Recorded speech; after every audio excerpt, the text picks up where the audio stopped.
All right, Missouri with a big missed opportunity, but on the optimistic side, is that about as good a team as Missouri can play all season? Let's talk about it and more right now on this, yes, disappointing recap of the Alabama game on Locked On Mizzou.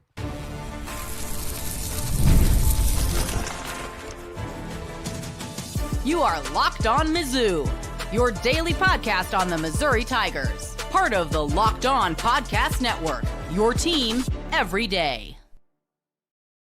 Hey, all you true sons and daughters, I'm John Miller, your Mizzou mafioso and the central scrutinizer of Missouri Tigers football and basketball, praying very, very hard that I've chosen the right audio input on this particular episode here live as we go post-game, not obviously from my usual perch in my basement in the Locked On Mizzou studios, but just a real disappointing result. But ultimately, if you're an optimist, is this the worst result in the world moving forward? Probably not. If you're a projections type of guy, this doesn't actually hurt Missouri going forward.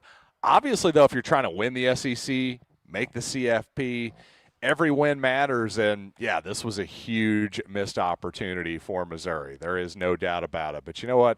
We're going to get into all of the action here, all of the different angles here on Locked On Mizzou. First, though, I do want to remind you this episode is brought to you by Mazda. And this episode, I should say, is brought to you by Mazda. Like our players, we sweat every detail because when you make every move count, pulling off the unexpected is only the beginning. Stay tuned later in this week's Moving the Game Forward Mazda.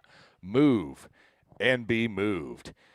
And you know what? Here's my move here at the start of the show. First of all, I just want to point out before I start complaining about what Missouri did wrong, quite honestly, let's just point out that Ty Simpson was really, really freaking good in that ball game. I think he was ultimately the difference in the game. And if you look at the box score, okay, you'd be like, hey, threw for 200 yards, 6.5 yards an attempt.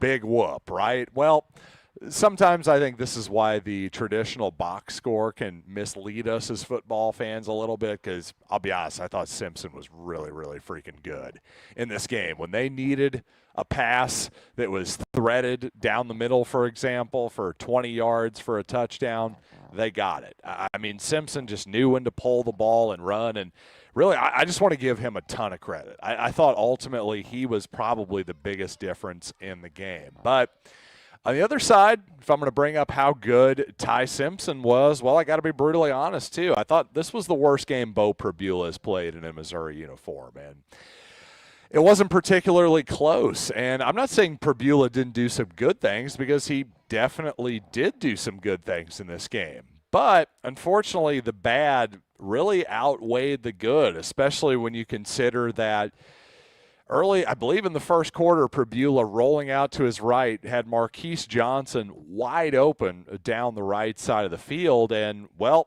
he throws the ball out of bounds.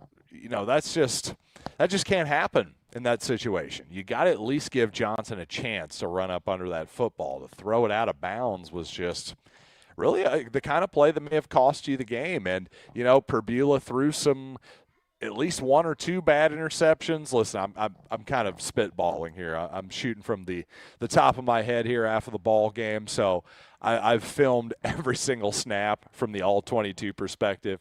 I'm going to have a way, way deeper breakdown for you here on Monday. But as I talk to you right now, I felt like Prabula just wasn't quite himself today. It felt like after that first drive, by the way, by Missouri, that scripted drive, which was absolutely excellent, could not have started better for the Tigers. Well, after that, Missouri just did not move the ball all that well for the rest of the half. Now, it got a little bit better in the second half, and yet I'm just a little bit surprised that, by the way, in the second half, I had a fan of this show, by the way, as I was exiting the stadium, asked me, hey, do you think this was more on Kirby Moore or Bo Prabula?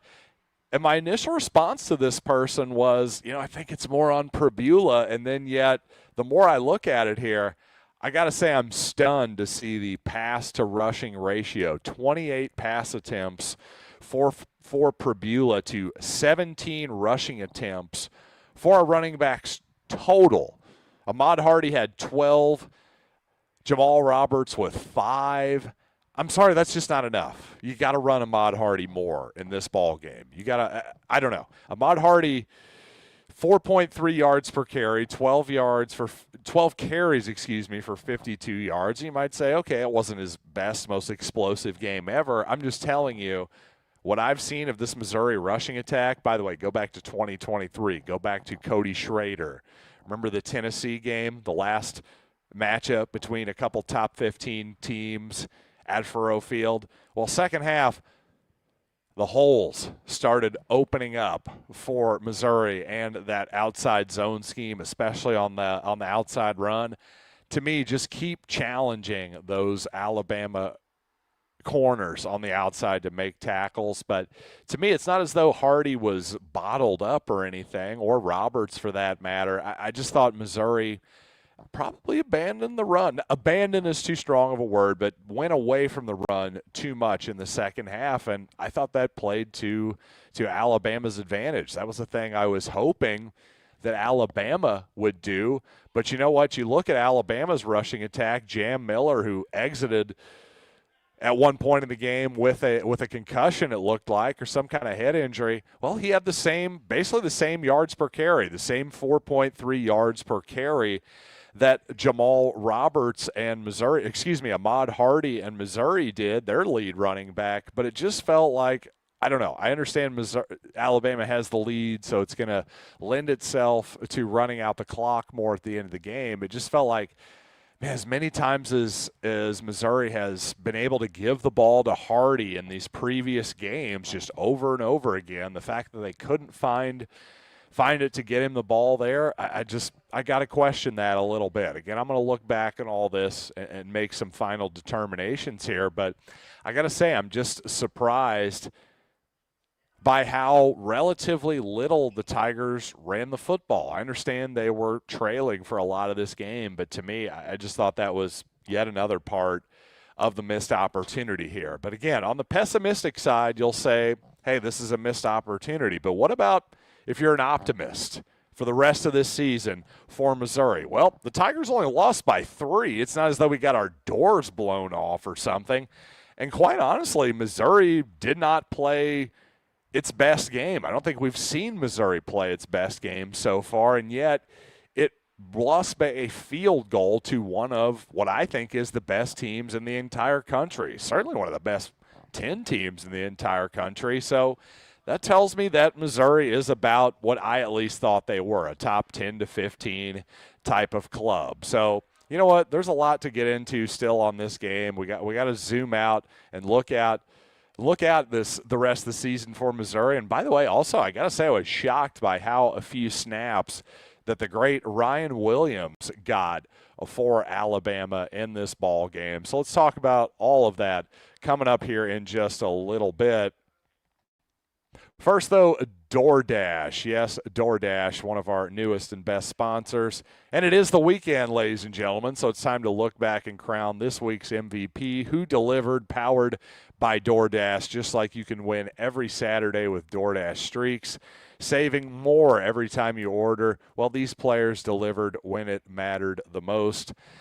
Let's break it down. And I'll just say, again, I don't want to pick on anybody specific here, so I'm just going to say I still believe in this entire Missouri team going forward. It's not even about who did clutch this week. It's about, listen, we got to take an NFL mentality. It's not college football where you have to go undefeated anymore to win a title. No, let's just keep moving forward.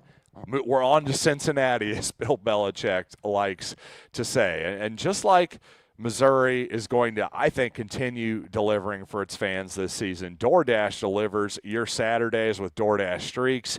You save every Saturday you order, stack it up all season, and you save up to $250, including $100 in DoorDash credits. Order this Saturday. Keep the streak alive. Fuel your game day only with DoorDash. Terms apply. Promo period through November 18th. as he hems and haws looking for the next moment to go to, which is a FanDuel. Yes, that's right, everybody. It is football season, so that's also FanDuel time. And right now, new customers can bet just $5 and get $300 in bonus bets if you win. That's right, pick a bet, put down $5, and if it hits, you'll unlock $300 in bonus bets across the app. So what are you waiting for? Visit FanDuel.com to download the FanDuel app today and get started.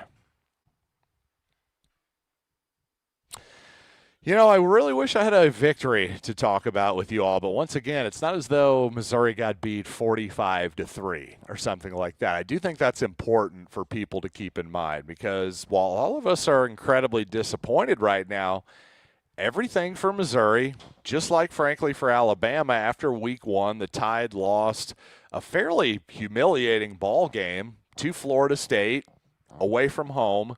Well, guess who turned it around and is now looking like one of the best teams in the country? It's Alabama. I'm just telling you, for as good as Missouri has looked so far this season, to me it's quite clear that they have not played their best football game. Certainly not against Alabama, even against Kansas, against USC, South Carolina. I think the Tigers still had a lot to be desired, despite a lot of really good football from Missouri.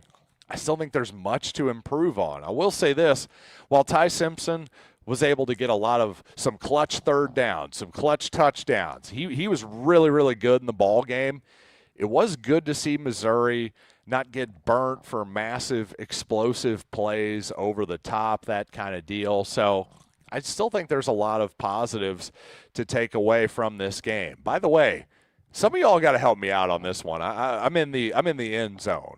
So I don't get while that's a great vantage point for seeing how plays develop, it's not a great vantage point for seeing how many actual yards are gained in a play. So on that fake punt, when Jamal Roberts took the direct snap, went off the left side, boy, it sure looked like he might have gotten that first down. He reached out to his right with the correct hand, by the way, because, well, my understanding is where the ball crosses out of bounds, that's actually where the mark should be. So I thought Roberts did everything he could to make that a first down. I would wonder, could Missouri maybe run that to the strong side of the field versus the weak side of the field? That'd be my only question there.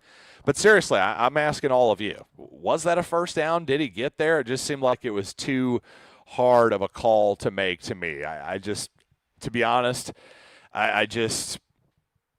it looked like Roberts definitely could have gotten there, but from my vantage point, I just thought if you're the replay officials, if the call on the field matters that much, how do you overturn it? Again, maybe I'll change my mind when I do go back and look at the game. So, you know what, let's start to take some live comments for you. Thanks to all of you. I've already got about 25 comments or so. Keep them coming here alive, and I'll answer some for you.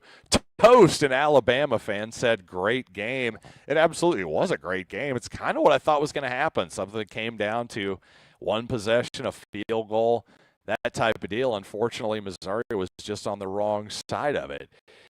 DJ says, personal foul cost the game, just saying. Well, I don't know if I'd go quite that far. In fact, I would say the Prabula miss to a wide-open Speedy Johnson over the top down that right sideline there for Missouri. To me, that was actually a bigger one that may have cost Missouri even bigger. But that personal foul call, man, Zion Young, what are you doing, buddy? I get it. A lot of people, I'm sure, are saying, hey, that was weak sauce. Wasn't exactly Allen Iverson over Tyronn Lue. For those of you who are old enough to remember that particular reference. But you just can't do that. Just go back to the huddle, celebrate with your teammates. And by the way, if I'm struggling right now here live, I'm noticing that my StreamYard here, the Wi-Fi button only down to one thing here, so I apologize if that is the case. But Benny says this loss hurt, but our defense was rock solid. I'll be honest, I wanted a little bit more from the Missouri defense. I think they were solid, but I wanted a little bit more. I was hoping that this Missouri run defense in particular was elite, and I think it was good. I just don't know that it looked as elite as I was hoping it to be. I was hoping that Missouri would make Alabama one-dimensional. That didn't quite happen. I think this is a fairly balanced, tight attack. And even though, again, like Ty Simpson only threw for 200 yards only, but again, the 3 TDs, no picks. I thought he was really good in the ball game, and I just thought that was good enough. Somebody says Anonymous 09 says Zollers next week. Come on, buddy. Hey, I appreciate all you everydayers out there, but let's not go insane. Matt Zoller's a true freshman who had his foot pointing in the wrong direction in high school about 9 to 10 months ago. Let's not maybe have him have his first start at Jordan-Hare Stadium. Rick says, good defense. Anyone concerned about Kirby Moore? Not really. I will say this may be a Drinkwitz thing. I'm not going to let Drinkwitz off the hook here. If Missouri abandoned the run in the second half and you, like I did, felt like that was a mistake, well, Drinkwitz has a headset on just like I do right now. He's perfectly capable as the head coach of saying, hey, we need to run the football more. And then Kirby Moore maybe selects the runs, but I don't know. I think Kirby Moore has done a really good job this season, but the only thing I'll agree with any of the people who said I would like to have seen more Missouri handoffs to Ahmad Hardy in the second half. That I will agree with you for sure. Gregory says half of me is upset. The other half is like it happened, but Mizzou still has everything in front of him. And that's the deal. Look at Ohio State last year, the team that won the title. Not that Missouri is 2024 Ohio State this year. But the point is, they lost to freaking Michigan in their last game. Ohio State had some slip-ups, okay? Honestly, in this new world, again, this is more of an NFL type of deal these days. It's not the old college football when you needed to at least go 11-1 or 10-1 to make the BCS championship game or whatever it might be. You just need to be playing your best football really in November and play good enough in the regular season to get into the playoff. Ohio State didn't even have a bye last season. Ended up smoking Tennessee in the first round, marching its way all the way to a championship. So, again, the point here is not that Missouri is the same thing as Ohio State last year. I hope all of y'all are smart enough to realize that's not the point I'm making. The point here is that everything is in front of it, and after Ohio State lost to Michigan last year, did anybody think, yep, that's the definite national title team? The point is, this is a week-to-week sport, certainly a year-to-year sport without a doubt. And another person says, how do we only run the rock 20 times? Hardy with 12 carries, says Rick, and really Rick is more on the point here. Bo Prabula running the ball that amount of time. Some of that is sacks, by the way. Some of it is designed runs, that quarterback draw on the first drive. But, yeah, I don't understand the lack of handoffs there. I thought Missouri just was not quite – I just didn't think he was quite the Missouri – by he. Kirby Moore, Eli Drinkwitz, I don't think they were quite – patient enough in there. I will definitely give you that. But you know what? Coming up on the program, more on this Alabama game. Of course, going to take more of your questions here live on the program. But you know what? First, let's talk about Mazda, where, of course, Mazda is, for those who believe it's not just about playing the game, it's about redefining it. And there are moments that do more than put points on the board. They move crowds, they move culture, and they keep moving the game forward. And this week's moment that moved the game forward is, well, you know what? That first touchdown drive by Missouri, Bo Prabula finds Brett Norfleet, who does just a great job of making stuff happen after the play, because quite honestly, Speedy Johnson was the easier option. He was wide open on that play. But regardless, when you follow what moves you, the unexpected is only the beginning. And just like there's more to every highlight, there's more to a Mazda vehicle. It is Mazda. Move and be moved.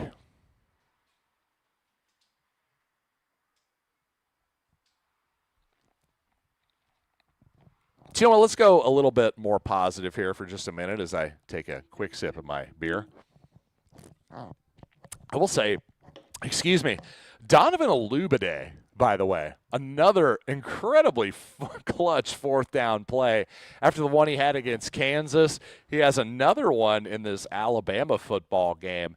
I'll tell you, Olubade, it's to the point now, it's like, okay, if you got one-on-one coverage, we don't necessarily have to wait until first down, in my opinion. I think it almost feels like Olubade has passed Josh Manning. It really does. The fourth quarter, last drive, Olubade was on the field for Manning, and not just for that fourth down play, but it's to the point now, if I'm Kirby Moore and I'm Missouri, I'm going, wait a second.